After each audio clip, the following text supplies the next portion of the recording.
Well, hello and welcome to the channel and to our next project. I'm glad you could join me for this. This is a inbox kit review of that next project. This is going to be our German Tiger I early production by Academy in 1/35th scale. And it is the first Tiger tank that I've ever built, so this ought to be fun. It was first released in 1990, and this kit is a 2013 Rebox of that kit. And this is kit number 13264. So let's get into this kit and see what we get. So the first thing I always like to do is pull out the paperwork, kind of see what we're getting into here, and we'll go through that. Now Academy gives us this warning card, things like don't put the plastic bags over your head and choking hazard and keep it away from kids. And our next card is to make sure that we check with our parts list before unsealing all the little bags the sprues come in. Academy also includes tools that we may need, such as sprue cutters and scissors and tweezers. And also they have the instructions here on how to use our decals or decals, depending upon which side of the pond you're on. So now we're going to get into our instruction sheet, page 1 here. We have the graphics of the model, and we also have a legend that tells us what to glue, what not to glue, make 3 of these, put a decal on, and so on and so forth. And those will come in handy as we're going through our instructions. And on page 2, we begin the assembly phase. As usual in most armor kits, we start with the lower hull assembly, and these instructions are laid out pretty much sequential to what you would expect in any armor build.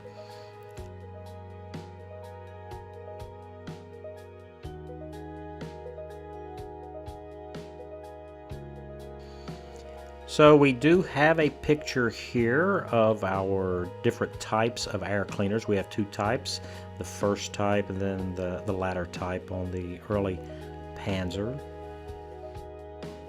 And that's a decision that we're going to have to make on which type of air filter assembly we'd like to use on our build. And also the kit does come with spare tracks, and we can choose to put those on the front of the lower hull here, and they give us instructions about how to do that, how to make our own bracket for it. And on this page we have our different color schemes for our Tiger I tank. Now I'm thinking I'm going to do the gray one right here, which would be the Leningrad. So we'll see how that comes out for my first early tank. And we also have a sprue map, which you can use to locate the parts. And also we have a drawing here to show us to the assembly of our 4 figures and also what color to paint their uniforms. Now on our decal sheet, these are nice graphics. They have all the decals for the 4 different versions. And they're not terribly thick. Shouldn't have too much difficulty with these decals. Well, I kind of have difficulty with decals. We'll see how that goes. And next up, we're just going to pull all these sprues out of these bags. As you can see here, it's pretty well packaged. Everything bagged up. First up is sprue A. Now we do have 2 of these sprues, and they contain our road wheels and torsion bars and also some ammunition. Close up here of our drive sprocket and idler, and these are the halves that are outboard, or the ones that are going to be visible, or the most visible I should say. And also our final drive housing. You can see we have bolt detail around the housing there. And on our road wheels there are our lug nut detail as well. Now there are a lot of road wheels, as with any Tiger. On this particular one, and I guess all the Tiger ones, there are 48 road wheels. So that ought to be a lot of fun. Cutting these off and sanding them down. But that's what you get with a Tiger tank. You get a lot of road wheels. So here you can see the torsion bars that go inside the lower hull. And also we have our ammunition.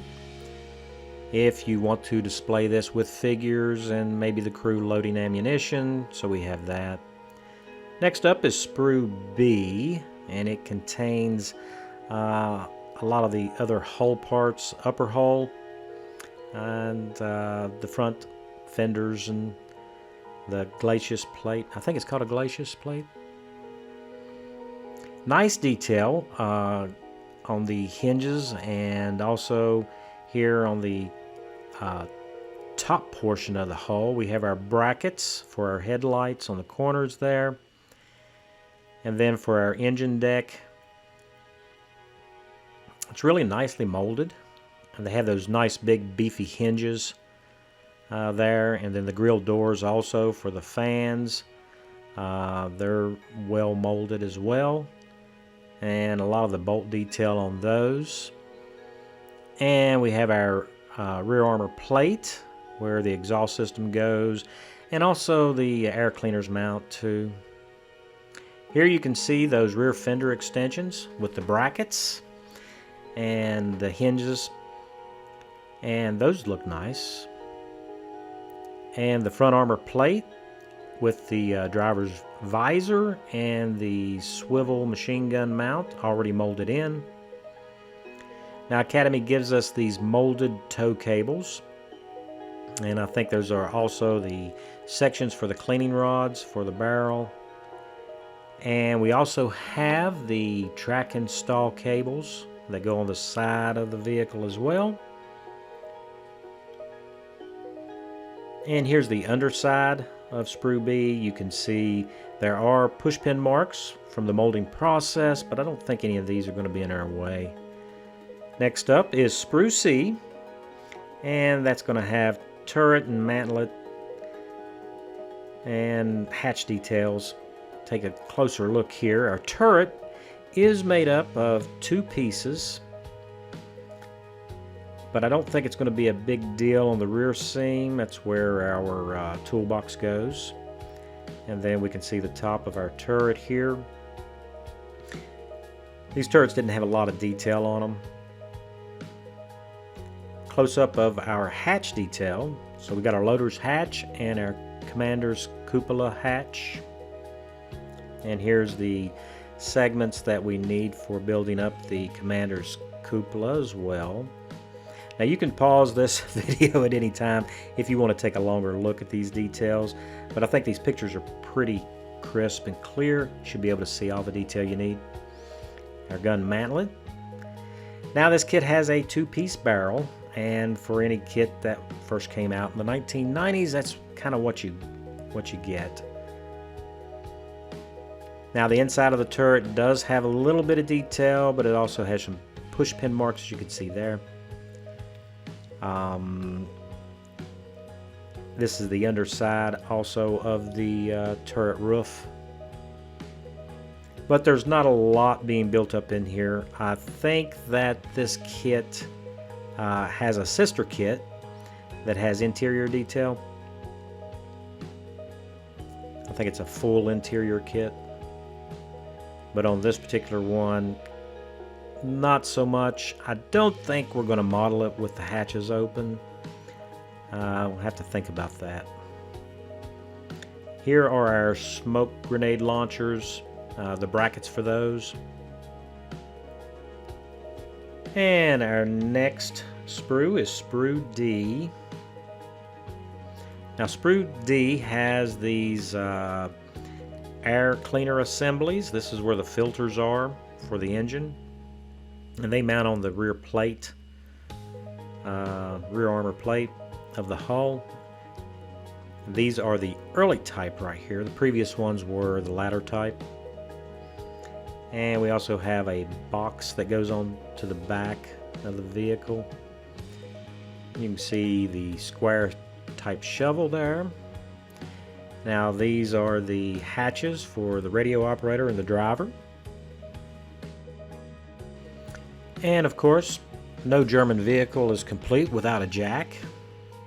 Nice detail with it. Now this is the air intake plenum that goes up on the armored deck. And we also have a rounded shovel, as well as those iconic German wire cutters. And then we have an axe and a hammer as well. All the tools that you would expect on a Tiger I. Now sprue E, we have two of those, and it contains our road wheel arms. This is the backside detail of that, which we won't see after it's assembled. And we also have our exhaust. And the Tiger I has a complicated exhaust arrangement. This is the armored plate or bracket that goes around our exhaust, along with our periscopes. And we also have those mud shields that goes down the side of the upper hull, which is molded in one big long piece. If you want to, you could probably cut these into single pieces. We also get some pouches and canteen, and also our headlight assembly. So we have our spare track sections here, and these are only spare tracks. The kit comes with a rubber band type for the actual drivetrain. Now the cleat side of our tracks here, our spare tracks, look pretty good. Really nice detail.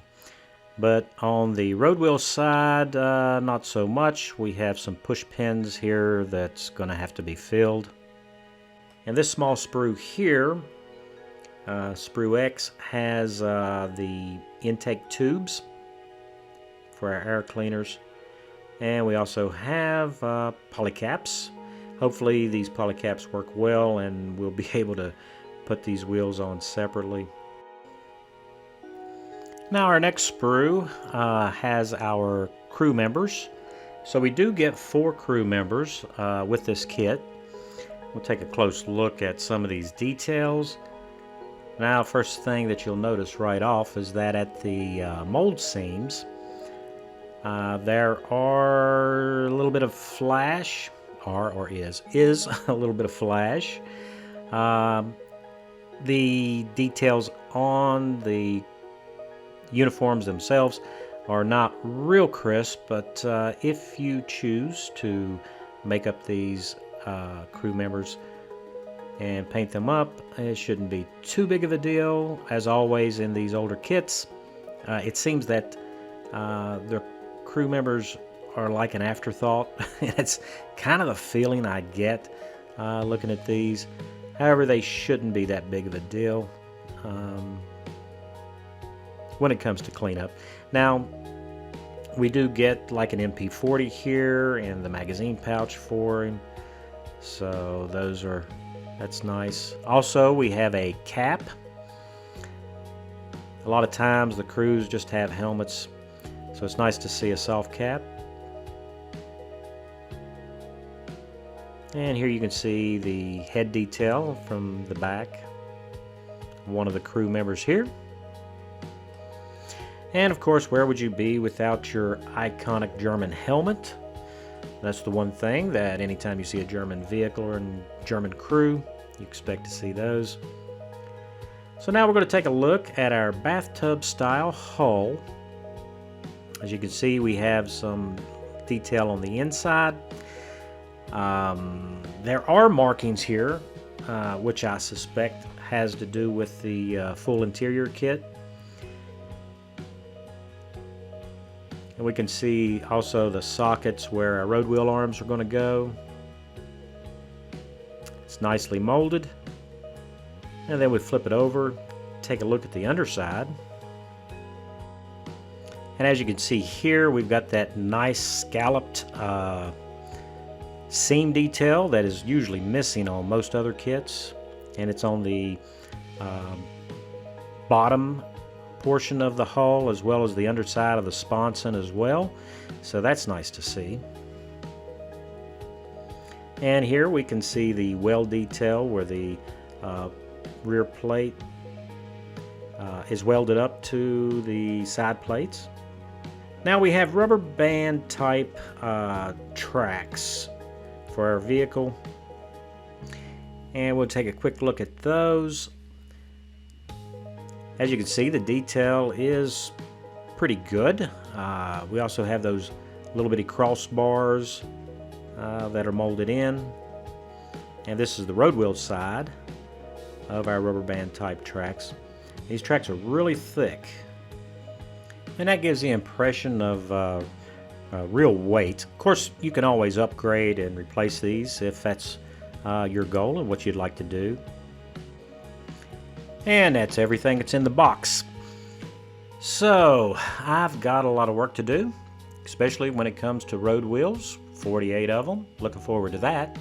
So, also, if you're new to the channel and you enjoy this kind of content, don't forget to subscribe and hit that notification bell so that you'll see the next video, which is going to be, we're going to start the build of our Tiger 1. And as always, special thanks to all of my subscribers. It's because of you guys that I keep making these little videos, and I hope you enjoyed this one. If you did enjoy this video, go ahead and give me a like. I would appreciate that. And as always, I love hearing from you guys, so feel free to leave me a comment. I'll read and answer every one. So until next video, guys, you stay safe.